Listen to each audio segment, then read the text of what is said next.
Aleluia, glória a Deus, aleluia, aleluia, Senhor, aleluia. Você pode tomar assento, por favor?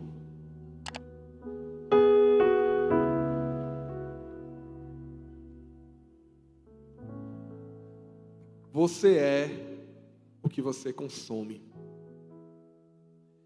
Não sei se você concorda comigo, mas nós vivemos em uma sociedade bem consumista, não é verdade? É ou não é? Muitas pessoas nos avaliam e nos medem pelos bens que a gente compra, pelos bens que a gente ostenta. Por exemplo, se você não tiver o último iPhone da moda, acho que é o iPhone 12, né? Não é isso? Você pode ser ridicularizado. Eu acho que nessa eu estou meio quebrado. Quiser me abençoar, eu aceito, em nome de Jesus. Se você não tiver um carro topado, você pode ser excluído daquele círculo social. Se você não tiver uma roupa bacana, pode zombar de você. Se você não tiver aquele cartão Master, Diamond, Titanium, tal, você pode ser excluído do círculo social. E, infelizmente, muitas pessoas, devido a isso, ficam angustiadas. E, com um sentimento de exclusão social, acabam fazendo compras irracionais. Comprando bens fúteis. Comprando coisas que elas não precisam. E eu sei bem disso. Como educador financeiro, eu sei que muitas pessoas compram coisas que não precisam para agradar pessoas que nem gostam dela.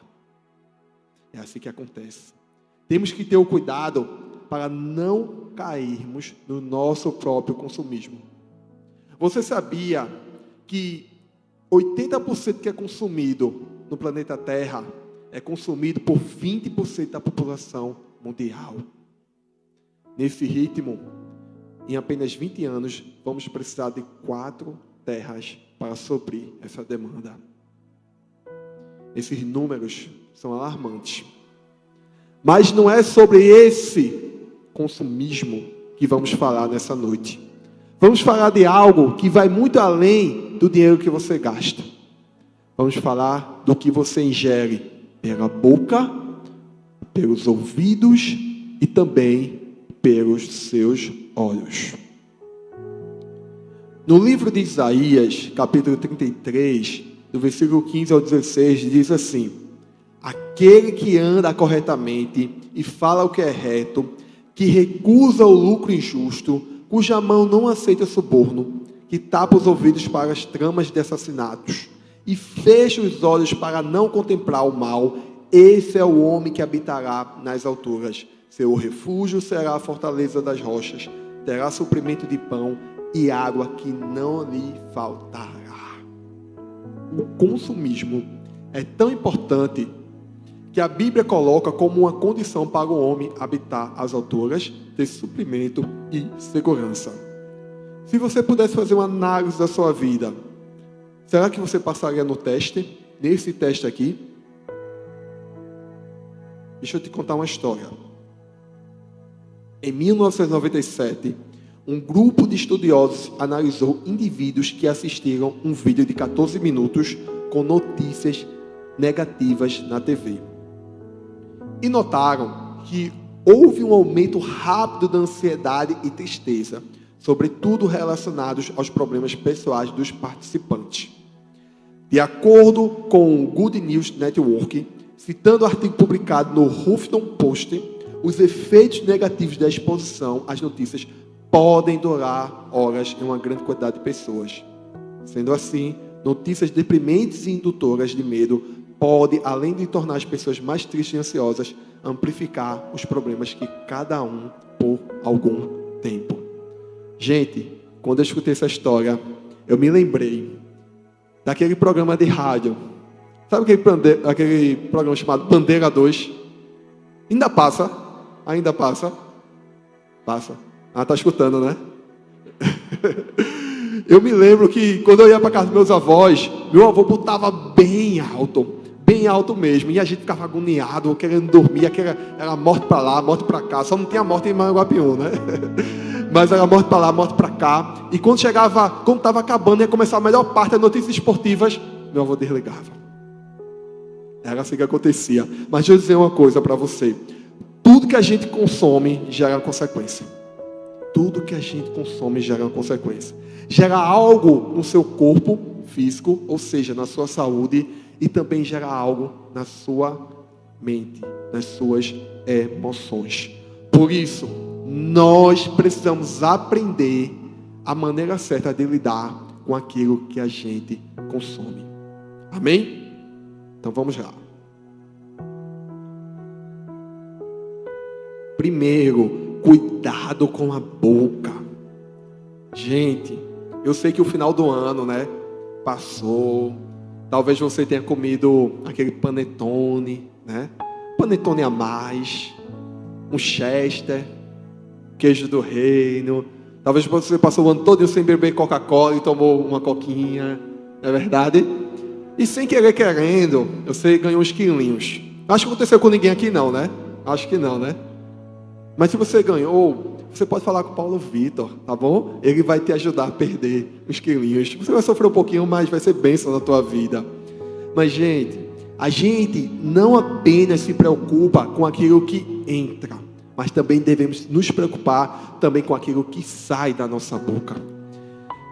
Algumas palavras ditas podem não parecer grandes coisas, mas a Bíblia diz que elas podem ser como fagulhas que provocam grandes incêndios florestais. Isso é muito sério. Como algo tão pequeno tem um poder tão gigantesco? Lá no livro de Tiago, no capítulo 3, do 5 ao 6, diz assim: assim também a língua, pequeno órgão, se gaba de grandes coisas. Vede como uma fagulha põe em brasas tão grande selva.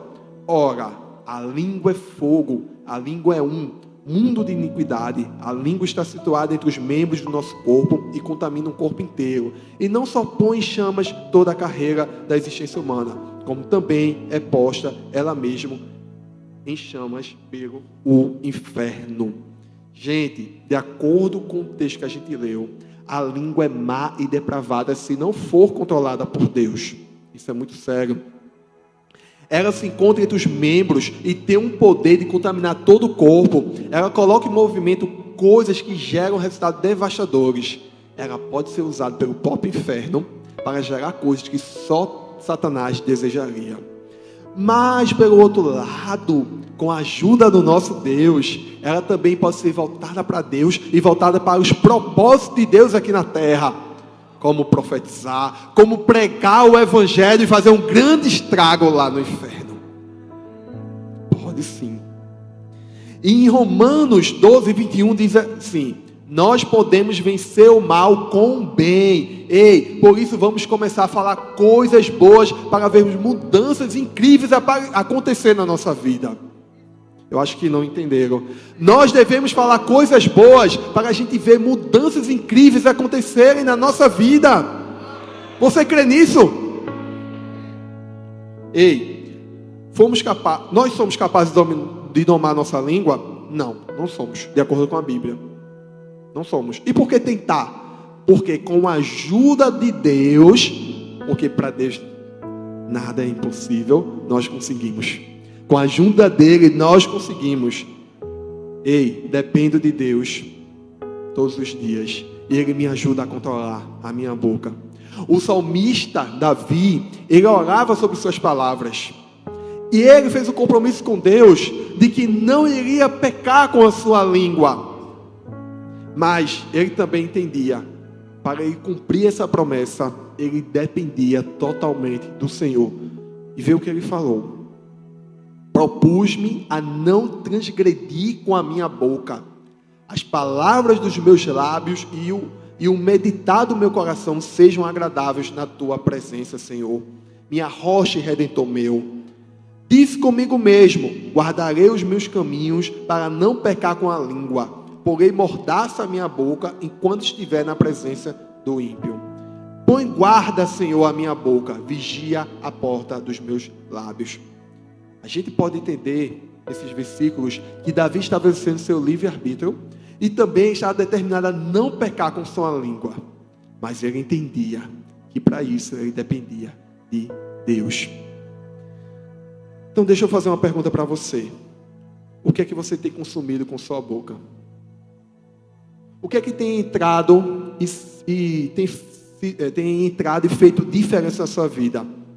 Do que você tem se alimentado? Fisicamente e espiritualmente.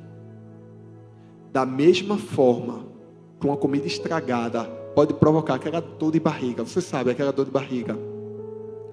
As mentiras do diabo podem também gerar efeitos devastadores dentro e fora de nós. Por isso a gente tem que ter cuidado com aquilo que a gente se alimenta, porque você também é o que come. A gente não costuma rotular uma pessoa fitness, uma pessoa que tem um estilo de vida saudável, que come bem, não é verdade?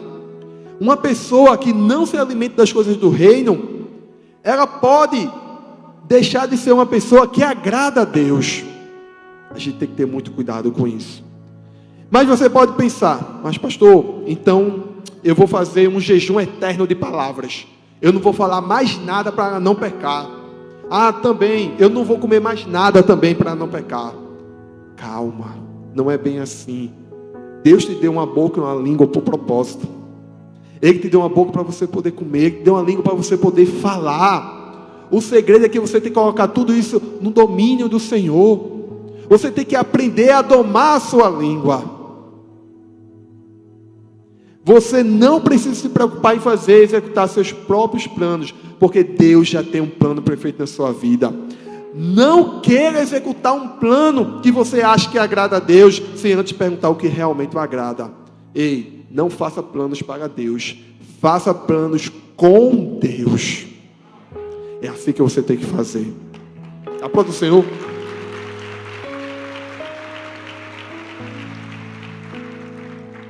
Deixa eu dizer uma coisa bem importante, preste atenção em mim. Nossas palavras são importantes demais para ficar trancadas as 7 chaves dentro da nossa boca. Não, nós temos que usar essas palavras, mas você tem que ser boca de Deus. Isso mesmo, boca de Deus. Infelizmente, tem gente que está sendo boca do diabo. Misericórdia. Está repreendido, mas é verdade. Porque a pessoa, em vez de abençoar, ela está amaldiçoando. Em vez de ela elogiar, ela está criticando. Em vez de agradecer, ela está reclamando. Nossas palavras têm grande poder para abençoar e gerar vida. Mas da mesma forma, ela tem poder para gerar dor e morte. Muito cuidado com o que você fala. Muito cuidado com o que você está falando. Muito cuidado com o que você está colocando na internet. Cuidado, você pode estar gerando morte na vida de alguém. Cuidado com o que você está escrevendo lá. Você pode estar matando alguém e nem sabe quem é. Isso é muito sério. Deixa eu contar uma história para vocês. O freio na boca do cavalo é uma pequena peça de metal, atrelada à rédea, que força esse enorme animal a se voltar para qualquer direção que o cavalo determine. É algo pequeno comparado a um cavalo que poderia pesar até 2 toneladas. Isso mesmo, embora seja raro, um cavalo pode chegar a pesar tudo isso e ainda ser controlado por uma pequena peça de metal. O freio, na verdade, pressiona a língua do cavalo e essa já é uma forma de Deus nos ensinar a entender a importância da língua. Como algo tão pequeno pode frear, como um freio pode dominar a língua e conduzir todo o cavalo. Ei, as palavras que passam na nossa língua são poderosas o bastante para dar direção à nossa vida. Grande parte do que aconteceu conosco são frutos, são resultados de nossas palavras do passado e também das palavras que foram ditas para nós. Mas eu e você podemos mudar a direção da nossa vida. Podemos mudar a direção das nossas vidas, transformando as palavras. Assim como o cavaleiro, ele muda a direção do seu cavalo. Mude suas palavras, mude as suas vidas. Não tem como a gente usar a nossa boca para louvar o Senhor aqui e depois sair por aí falando mal do nosso irmão. Não tem como a gente usar a nossa boca para dizer que ama o Senhor e sair por aí com essa mesma boca falando mal do pastor. Não tem como você usar a sua boca para dizer que sua vida é de Deus e sair por aí traindo o seu Deus. Não tem como. O nosso discurso precisa estar alinhado às nossas ações. Precisamos eliminar as variedades de coisas que saem da nossa boca. Bruce Barton disse: para o bem ou para o mal, suas palavras são a sua propaganda. Todas as vezes que abre a boca, você revela o que existe em sua mente. Uau! Deixa eu dizer uma coisa para você. As suas palavras ditam quem você é. Além disso, as suas palavras revelam ao qual Senhor você está servindo. Você está honrando e servindo ao Senhor da verdade, ou você está honrando e servindo ao Deus da mentira? O que você fala revela o que o seu coração carrega. O que você fala revela o que o seu coração carrega. Por isso, o que é que você tem falado ultimamente? O que é que você tem consumido ultimamente?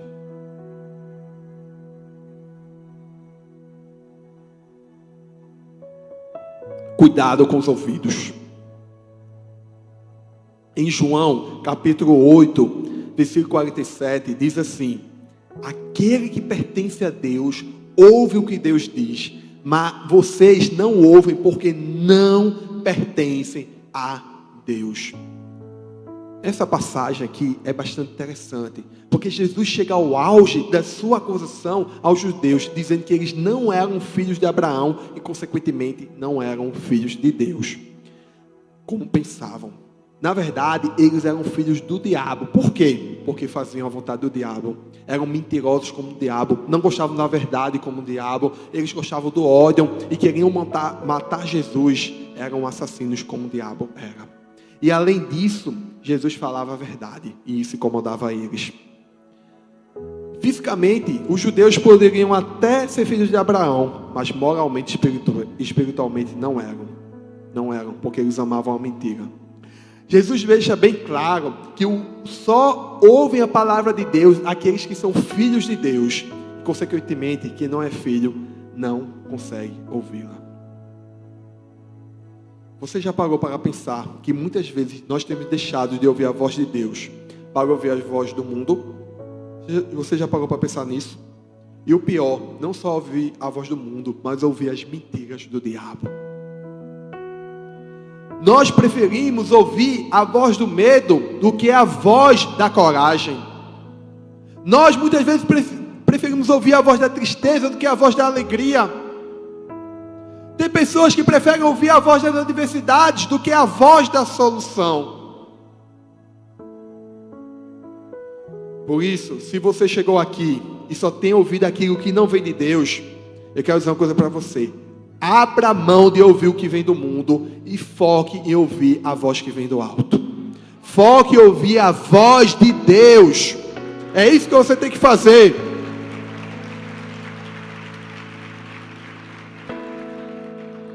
Os judeus, eles preferiram ouvir as vozes um dos outros do que ouvir a voz da verdade, a exortação de Jesus. Mas será que a gente não faz o mesmo?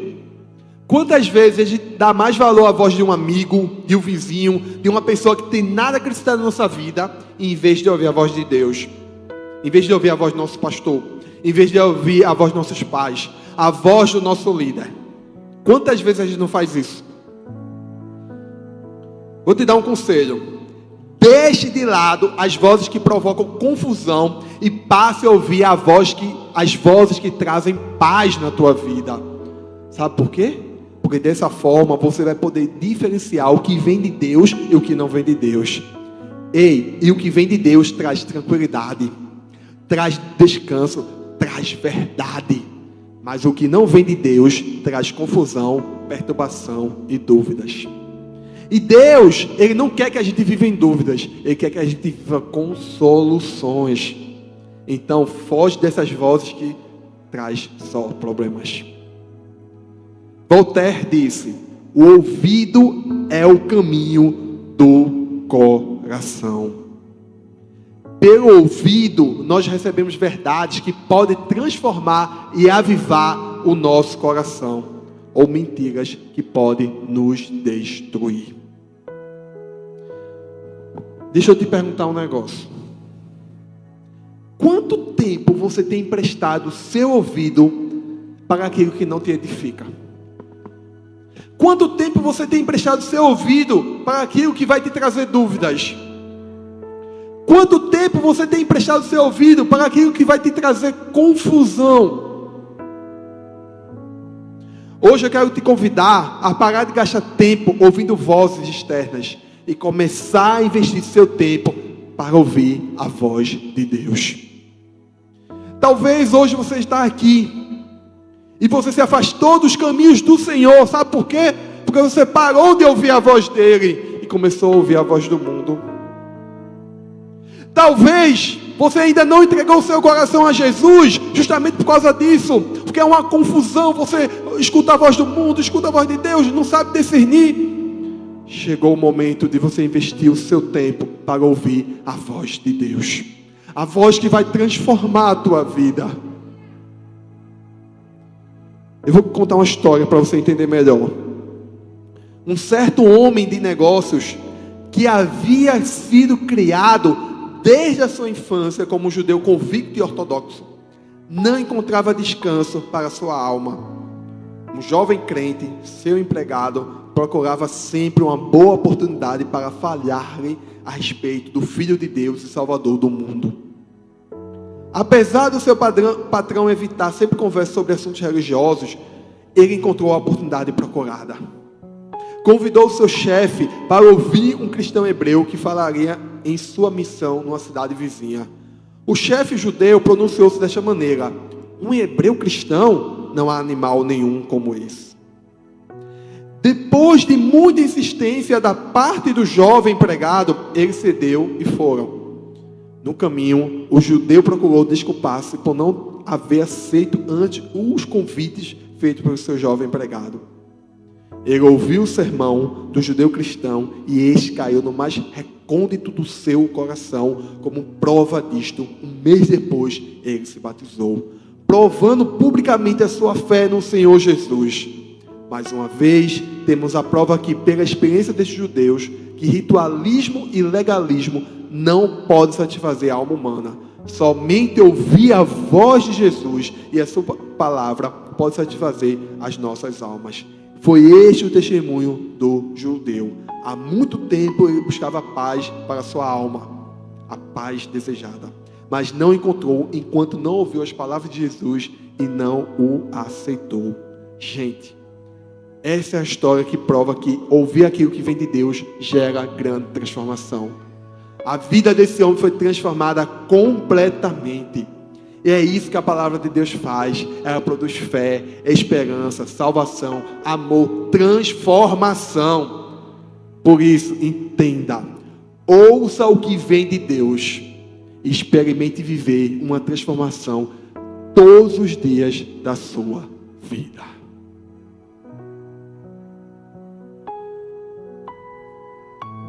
Cuidado com seus olhos. No livro de Mateus, no capítulo 6, do 22 ao 23, diz assim: os olhos são a candeia do corpo. Se os seus olhos forem bons, todo o seu corpo será cheio de luz. Mas se os seus olhos forem maus, todo o seu corpo será cheio de trevas. Portanto, se a luz que está dentro de você são trevas, que tremendas trevas são. E no Salmo 119, 37, desvia os meus olhos das coisas inúteis, faz-me viver nos caminhos que traçaste. Gente, esse texto, ele nos mostra que o nosso coração e a nossa mente, ou seja, nossos olhos, precisam estar voltados inteiramente para Deus e não para as riquezas e vaidades desse mundo. A perspectiva determina o resultado. Abraão, ele olhou para a cidade santa, para a cidade celestial e terminou bem. Ló, ele olhou para Sodoma e terminou mal. Os olhos veem aquilo que o coração ama e deseja. Se você tem um olho no mundo e o outro olho em Deus, é como se você estivesse andando para frente, olhando para trás. Não vai dar certo. Certa vez eu ouvi: o homem do sucesso é o homem comum focado. E o que é foco? É olhar para o lugar certo. É manter a visão naquilo que é importante, naquilo que realmente importa. Deixa eu te contar uma história, mais uma aqui para você ser edificado. Em 1952, Florence Shadid foi a primeira mulher a tentar nadar nos traiçoeiros 42 quilômetros entre a ilha Catalina e a costa da Califórnia. Quando ela começou essa jornada histórica, ela foi cercada por pequenos barcos, navegados por pessoas atentas a tubarões, e estavam prontas para ajudá-la caso se ferisse ou ficasse exausta. Durante horas, Florence nadou constantemente. Depois de cerca de 15 horas, uma neblina se instalou, impedindo sua visibilidade e a desanimando. Florence começou a ter sérias dúvidas sobre se iria conseguir. Ela disse a sua mãe que estava em um dos barcos, que não achava que ia conseguir. Ela nadou por mais uma hora, mas acabou desistindo. Quando a puxaram para fora da água, Florence descobriu que havia parado de nadar a apenas 1 quilômetro do seu destino, o litoral da Califórnia. Florence depois explicou que desistiu porque havia muito nevoeiro para ver o litoral. Ela não conseguia ver o seu objetivo. Por mais triste que seja essa história, ela tem um final feliz. Florence voltou ao mar 2 meses depois, determinada a tentar mais uma vez, e dessa vez os resultados foram muito diferentes. Embora o mesmo nevoeiro espesso tivesse surgido, Florence não desistiu da segunda vez. Ela nadou da ilha Catalina até a costa da Califórnia em um caminho reto de 26 milhas. Quando perguntada sobre como tinha conseguido, ela respondeu que manteve uma imagem da costa em sua mente. Ela nunca perdeu a vista da praia, porque se concentrou nessa imagem da costa em sua mente e assim alcançou o seu objetivo. História inspiradora, né? Fica de pé, por favor. Fica de pé. Deixa eu dizer uma coisa para você.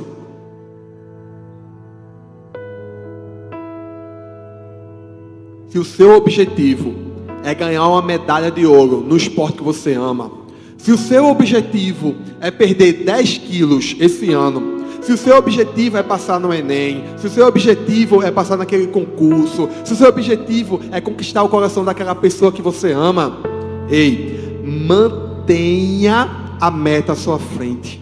Coloque essa meta na sua mente. Olhe só para ela, sabe por quê? Pode acontecer momentos onde o nevoeiro vai aparecer, onde você pode estar cansado, onde as adversidades podem acontecer. Mas lembre-se de uma coisa, lá em Provérbios 4:25, olhem sempre para frente, mantenham o olhar fixo no que está diante de você. E uma outra versão diz assim: deixe seus olhos olharem direito e deixe que suas vistas se fixem diante de você. Nessa versão, a palavra diz assim: comece com deixe, ou seja, permita que seus olhos olhem direito. Sua visão vai até onde você deixa. Você sabia disso? O problema é que muitas vezes a gente não controla a nossa visão. E aí, nossa visão responde aos nossos instintos, ao nosso corpo, à nossa natureza. E nem sempre isso é bom. Precisamos educar os nossos olhos para olhar para o lugar certo. E não só olhar para Jesus de vez em quando, mas fixar direto o nosso olhar em Jesus. E sabe o que é fixar? Fixar significa prender, colar, pregar, cravar. Lá em Salmos 25 diz assim: os meus olhos estão sempre voltados para o Senhor, pois só Ele tira os meus pés da armadilha. Ei, quando você olha para o Senhor, Ele te livra das armadilhas do diabo. É isso que Ele faz com você. Tudo que seja luz, tudo que seja agradável ao Senhor, não deve estar apenas presente nos seus olhos, deve estar cravado. Zigue-Zagre disse assim: eu não me importo quanto poder, brilho ou energia você tem, se não aproveitar e focar em um alvo específico e se manter nele, você nunca vai alcançar o tanto da sua capacidade permite. Fixar os olhos fala a respeito de foco, e apenas com foco nós podemos alcançar aquilo que Deus sonhou na nossa vida. Por isso, entenda uma coisa: hoje é o dia de você mudar a sua realidade em relação ao que você está consumindo. Hoje é o dia de você mudar os seus hábitos, renovar a sua mente. Hoje é o dia da transformação na sua vida. E com sabedoria você vai saber como lidar com sua boca, como lidar com seus olhos e também como lidar com seus ouvidos. Porque dessa forma você vai agradar ao Senhor em nome de Jesus.